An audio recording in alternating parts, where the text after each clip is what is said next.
going to start up the software now. What I'm going to show you is the basic version that is used in the ARNI course run by the UK Resuscitation Council. It has been designed specifically to look at mask leakage. It presents information to the user on the pressure that's applied to the lung as you're either bagging or using an ear puff, the flow rate that's been generated in and out of the lung, and the volume added into the lung and also exhaled again as the lung recoils. One of the most important things in approaching this is first of all to select the right kind of mask, a mask that's appropriate to the size of baby you're using. First of all, going to use a mask that's slightly too large, and what we'll see on the screen here are the volumes that I've managed to put in minus the volume that the lung recoils, and if they're not the same, that's because of leakage.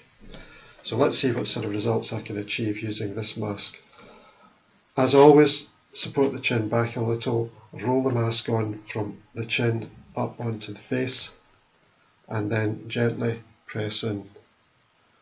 Now, you may or may not be able to see the lung acting. The chest is moving up and down. The trace that's appearing on the screen is going up, but hardly going down at all. It's leaking so badly that we're not getting a consistent trace. Sometimes it's working, sometimes it's not. And you'll see on the right hand side of the screen that the percentage leakage is very, very large. And we have a red smiley face.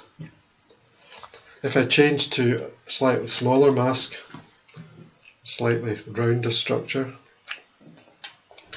and do the same thing, roll it forward from the chin over the face, hold the chin back a little bit, apply a little bit of pressure on the top of the mask, and you can now see the difference that we have.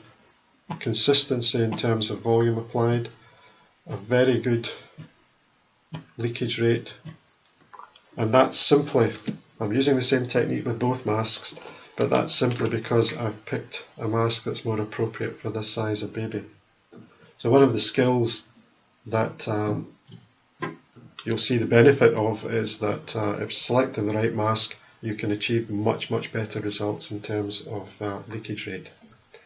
And until this system had been introduced, people weren't aware of the leakage that they were actually achieving while making these kind of measurements, and therefore they really didn't know how much of the volume that they thought was being produced was reaching the lungs.